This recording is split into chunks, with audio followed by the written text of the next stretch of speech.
হয়তো আমার মনে হয় আর কি। না মানে আমি কাউকে ছোট করে বলছি না বা খারাপ বলছি না। এটা আমি ফান করেই বললাম। কিন্তু আমার মনে হয় যে চিনি বাবার যে ব্যাপারটা আছে, হ্যাঁ, এটার এক্সিস্টেন্স অবশ্যই আছে। না হলে আমি আমার চোখের সামনে যারা হয়তোবা সমসাময়িক সবগুলোরই তো আমি চিনি। হ্যাঁ, যারা সব হয়তোবা গাড়ি বাড়ি, আজকে একটা ফ্ল্যাটের মালিক। হ্যাঁ, আমার অফিস বনানীতে। তো আমি যখন বনানী থেকে গুলশান এক পর্যন্ত অনেক সময় আমি গেটস পরে হেঁটে, হেঁটে আসি। ভালো ব্যায়াম হয়ে যায়। হ্যাঁ, আমার ব্যায়াম হয়ে যায়। আমি হেঁটে, হেঁটে আসি। তো আমি তখন দেখি মাঝে মধ্যে আমি চিনতে পারি। ২-১ জন আমাকেও চেনে। ওরা গাড়ির গ্লাস নামায় আমাকে এভাবে দেখে। আমি ওদেরকে এভাবে দেখি। তো দে লোকটা আবার তো ভালো ছিল। হ্যাঁ, তো প্রোগ্রেসটা দেখে আমার মনে হয় যে ইট হ্যাজ এক্সিস্টেন্স। আমার মনে হয় ঠিক আছে, ও ভালো আছে। কিন্তু বিশ্বাস করেন ভাই, আমার না কখনো ওদেরকে নিয়ে কিছু লিখতে বা বলতে ইচ্ছা করে না। ঠিক আছে, ভালো আছে। মনে হয় না, ইস আমারও তো থাকতে পারতো। না, আমার এটা মনে হয় না। মনে মানে মনে হওয়ার ওই জায়গাটা নেই জন্যই হয়তো বা আমাকে পড়াশোনা শেষ করতে পারছি। শেষ করতে পারছি। একদিন ভালো চাকর হবো, একদম ওইটাই মনে হয়। ভালো চাকরি করবো। কোনো কিছু নিয়ে রিগ্রেট আছে মনে? রিগ্রেট হচ্ছে যে ওই যে মানে উলু বনে মুক্তা ছড়ানোর থিমটা আমার এগুলো এখানে করা ঠিক হয়নি। আমার বোঝা উচিত ছিল। ক্লিয়ারলি বলো, এই লাইনটা খুব ম্যাসিভ। হ্যাঁ, মানে আমার মানে স্পষ্ট করে বলো, আমার মনে হয় এটা এটা এটা এটা উচিত হয়। হ্যাঁ, বেসিকলি ভাইয়া, আমি এখন যে কথাটা বলবো জানি না এইটাকে আবার সবাই কিভাবে নিবে আমি জানি না। লেনে তো কিন্তু সত্যি কথা যে what is the definition of modelling to you? What is the definition of modelling? Modelling মানে কি? আমি কয়েকটা গাছের নিচে দাঁড়ায় শটান হয়ে এইভাবে এইভাবে ছবি তুললাম। হ্যাঁ, আমি এভাবে ছবি তুললাম। আমি মুখটা রাগি রাগি কইরা হ্যামটের আগে করে ছবি তুললাম। কয়েকটা ফ্যাশন শো করলাম বা কয়েকটা বিলবোর্ডে কাজ করলাম। দিস মডেলিং না। আমার কাছে সবসময় আগে মনে হতো যে মডেলিংটা হচ্ছে যে নিউ এরা। আমি যেটা করতে চাই বা আমার যেটা মনে হচ্ছে আমি এটা করব অ্যাজ আ মডেল। আমি নিজেকে এখানে এক্সপ্লোর করতে পারবো। আমি এখানে নিজেকে নতুন করে জন্ম দিতে পারবো। আমি এটা করব। সেটা রাষ্ট্রীয় কোষাগার থেকে টাকা মেরে না, কারো ক্ষতি করে না। আমি এটা করব। তো মডেলিংটা something, doing something new, doing something that you want, এটা আমার কাছে তখন মনে হতো। এখন এটা মনে হয় না অবশ্য। তো মডেলিং এর ওই জায়গায় কি বাংলাদেশ আসলেও যেতে পেরেছে বলে আপনার মনে হয়? বা যারা যেতে পেরেছে সেই সংখ্যাটা কতটুকু? ২-১ জন। ২-১ জন। কিন্তু ২-১ জন কেন? বাংলাদেশে তো অনেক সুন্দর, সুন্দর মডেল আছে। আমরা তো র্যাম্পে অনেকে অনেক সুন্দর করে হাঁটতে দেখি। ওরা ওই জায়গায় যেতে পারছে না কেন?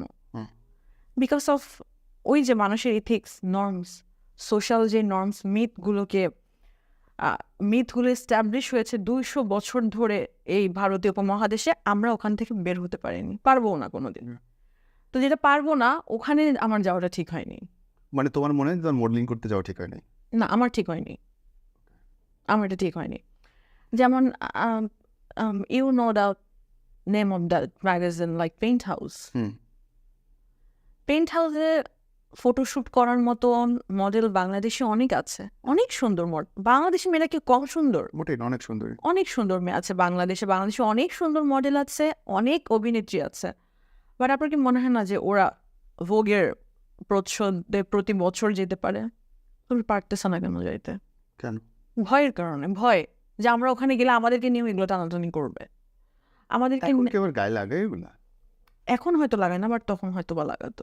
বা এখনো অনেকেই লাগায় যাদের ফ্যামিলি আমার ফ্যামিলির মতো কনজারভেটিভ, তারা হয়তো গায়ে লাগায়। কনজারভেটিভ ফ্যামিলিতে তুমি বাংলাদেশ নাড়ায় ফেলাইলা, আর যদি একটু মডারেট হইতো তাই তো খবর ছিল রে ভাই। এই কনজারভেটিভ শুনলে আমার গায়ে জ্বালা ধরে। সবগুলা নায়িকাই বলে যে আমার ফ্যামিলি কনজারভেটিভ। আরে দিস ইজ ট্রু ভাই। আমরা যুদ্ধ করতে করতে দেশ উড়াই দিচ্ছি আমি। আজকে বাংলাদেশের 10টা মেয়ের নাম জানলে মানুষ আনে মাহবুব জানে, আর সে যদি করে আমার বাপ হেভি কনজারভেটিভ, আমার ফ্যামিলি হেভি কনজারভেটিভ, তাই না? কনজারভেটিভ। কেমনে আমাকে বাসা থেকে বের করে দিছিল আমার বাবা। বের হও আমার বাসা থেকে। তাই এত বড় সাকসেস? তুমি বের হও আমার বাসা থেকে। তুমি বের হয়ে যাও, দরকার নাই আমার। তুমি বুঝতে পারছো না কেন যে আমাদের মানে তাই 48 সাকসেস মানে আমি কি বলবো, কই রে তো এটা এটা সত্যি কথা যে অধিকাংশ নায়িকা মডার্নদের ফ্যামিলি অনেক কনজারভেটিভ জন্য হয়তো বা তুমি তাইলে চাইলে কেন তুমি মাদ্রাসা যাইবা চাকরি বাকরি করবা তাহলে ওয়ানতেই কেন আসে? না মানে তখন হয়তো তারা বুঝতে পারে নাই যে আসলে সব নায়িকার এক কথা, আমার বাবা হ্যাভি, আমার পরিবার হেভি কনজারভেটিভ, সত্যি এবং সবগুলো ঠিক আছে ভাই, পোশাক নিয়ে আমি জাজ করছি না, কিন্তু সবচেয়ে সাহসী পোশাক তারাই বলছে। হ্যাঁ কিন্তু ওই যে যুদ্ধ করতে করতে পরে যুদ্ধের অস্ত্র তো বড় হয়, টোপিস হয় না। ওইটা অনেকের কাছে অনেক রকম, অবশ্যই এটাও ঠিক, ওইটা অনেকের কাছে অনেক রকম কিছু না থাকলেও হইতে পারে। হোয়াটএভার, মানে আসলে কোন- ওই ওই জায়গা থেকেই না আসলে আমাদের বার্ন হয়নি। So that's one regret you have, যে আমার মডেলিং এ আসা ঠিক হয়নি। না একদম ঠিক এনিথিং হয়নি। মোর? না কোনো রিগ্রেট নাই। আমার 17 বছর বয়সে যা করতে মন চাইছে আমি সেটাই করছি। আমার 27 বছর বয়সে মনে হয়েছে যে আমার এখন করতে ঠিক হচ্ছে না, ওই থিঙ্কিংটা 27 বছরের জন্য ঠিক আছে। এখন কত? 17 না 27? আমার এখন 31 বছর। রিয়েলি? হ্যাঁ রিয়েলি, দেখতে দেখতে হয়ে গেল? হ্যাঁ একদম আমার ট্রু এজ আমার 30 পৃথিবীতে এসে প্রথম কোন নায়িকা তার বয়স বললো। হ্যাঁ অবশ্যই আল্লাহ, আমি বলবো না কেন, আমার যেটা বয়স সেটা হয়েছে সেটা অনেকে এক্সপায়ারি ডেটের ভয়ে বলে না। হ্যাঁ হতে পারে, হ্যাঁ হতে পারে আবার কোনো মেয়ে বয়স বলতে চায় না, আরে ভাই দুনিয়ার সবকিছুর এক্সপায়ারি ডেট আছে। হ্যাঁ অবশ্যই আছে। আল্লাহ আমি কি বুড়ি হব না?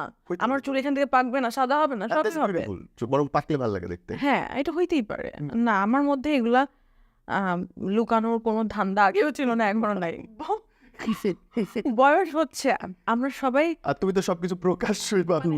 আমার আমার বয়স বাড়তেছে, এটা কি কোনো অপরাধ হইতে পারে নাকি? তাহলে আমি এটা লুকাবো কেন? নায়িকাদের জন্য তো এটা একটা বিরাট মাইনাস পয়েন্ট। এটাকে আমি সম্মান করি, যারা এটাকে লুকাতে চায় মনে করে। তাদের জন্য। হ্যাঁ ঠিক আছে, আমি চাই না লুকাতে। বরং টাবু এখন আরো বেশি সেক্সি। হ্যাঁ আমার চাবুকে অনেক ভালো লাগে, আমারও এবং যে সেই ক্যারেক্টার গুলোকে এখন এক্সপ্লোর কাজ বলে এখন আরো বেশি অ্যাট্রাক্টিভ। আমার ভালো লাগে অনেক। এমনকি শাবনূর আসলে আমার তো মনে হয় বাংলাদেশ কাঁপায় দেবে শাবনূরের মুভি। ওরে বাবা, শাবনূর আপু ওনার মতো ওই একটা মেয়ে আছে বাংলাদেশে যে সে সকল পুরুষের পছন্দ। সকল মেয়েরও পছন্দ। তাই অবশ্যই শাবনূর আপুর মতো অভিনয় কয়জন করতে পারে, এখনো কয়জন করতে পারে? কেউ না। অভিনয় নো এটা মানে নো মানে শাবনূর আপু। তার চোখের the দিকেই তো তাকান যায় না। হ্যাঁ অনেক সুন্দর, হ্যাঁ ডেফিনেটলি। কি মনে পড়ে গেল? ছোটবেলার প্রেম মনে পড়ে গেল। কারোর সাথে প্রেম করার ইচ্ছা আছে? Anyone alive? এখন আর কারোর সাথেই নেই স্বাদ মিটে গেছে? একদম। যে প্রেমের স্বাদ মিটে গেছে, আমি এটা ক্যাপশন দেব। প্রেমের স্বাদ তো মিটে গেছে এমনই মিটে গেছে যে এখন প্রেম ব্যাপারটাই মাথায় নাই। প্রেম বলে কিছু নেই। না কিছুই নাই। প্রেম বলে কিছু নেই। যদি বডি পার্টের কোনো পরিবর্তন করার ক্ষমতা থাকে কি করবা? কিছুই করবো না। Another surgery, anything else? Nothing. আমি আমার লিপ ফিলার করানোর পরে আমাকে সবাই বলে তুমি কেন আবার এটা ফিলার করছো, এটা কেন করছো, সো আর কিচ্ছু না। লিপ ফিলার মানে হচ্ছে ইনজেকশন দিছে ভিতরে, হ্যাঁ নন সার্জিক্যাল। ওই ব্লাডটা নিয়ে পুশ করে করে। কতদিন থাকে এটা? 1-1.5 বছর। তারপর নিজেরটা মানে নিজে সরিয়ে নিছে। আবার আগের মতো। যদি হয় না আমি অদৃশ্য হইতে চাই এইটা দেখার জন্য, হোয়াট ইজ ইট? আমি অদৃশ্য হতে চাই ওই টাইমটা দেখার, ওই টাইমে মানুষ কি করে এটা দেখার জন্য। যে টাইমে মানুষ চুপচাপ বসে থাকে আমি তার অদৃশ্যকে তাদের মাথার ভিতরে ঢুকে দেখতে চাই, ও কি করে, কি চিন্তা করে। চিন্তা করে সানায়ের এইভাবে কেমন দেখবে দেখতে। না মানে আমার সত্যি মানে এটা আমার মাথার মধ্যে মাঝে মধ্যে আসে। আমরা একটা কি জানি সিরিয়াল দেখতাম যখন ছোট ছিলাম, যে একটা চাদর গায়ে দিলেই অদৃশ্য হয়ে যেত। আমার না মাথায় আসে না ওইটা সিরিয়ালের নামটা কি। হ্যাঁ আমি মনে করতে পারছি যে হ্যাঁ। অদৃশ্য হয়ে যেত। ও একটা চাদর গায়ে দিয়ে অদৃশ্য হয়ে, এবং সেই চাদর এখন চায়না বানাইছে। সিরিয়াসলি সিরিয়াসলি এই রিসেন্ট ভিডিও দেখছি, ওই কাচের মতো এরকম করলে তোমার হচ্ছে চারদিকে রিফ্লেকশন, ওকে আর দেখা যায় না। আচ্ছা এটা আমি জানতাম না। আমার ওই সিরিয়ালটার কথা মনে পড়ে। Last thing, if you say anything যেটা সানাইকে নিয়ে কেউ জানে না। আমি অসম্ভব ইন্ট্রোভার্ট।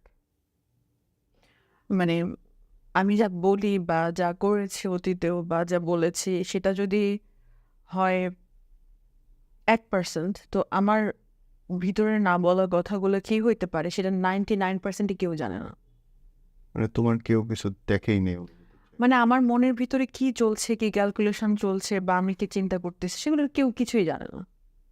আমি এতটাই ইন্ট্রোভার্ট, মানে আমি নিজের মনের মধ্যে গুম হয়ে বছরের পর বছর মাসের পর মাস কাটায় দিতে পারি। গুম। ভিতরে হ্যাঁ, আমি একদম আমি অসম্ভব ইন্ট্রোভার্ট একটা মেয়ে। এবং ইন্ট্রোভার্টরা সবচেয়ে বেশি দুঃখ পায়, হ্যাঁ, ডেফিনিটলি। গাইলাইতেও পারে না, কইতেও পারে না, দাবিও রাখতে পারে না। এনিও শানে brother, thank you so much, is always good to talk to you.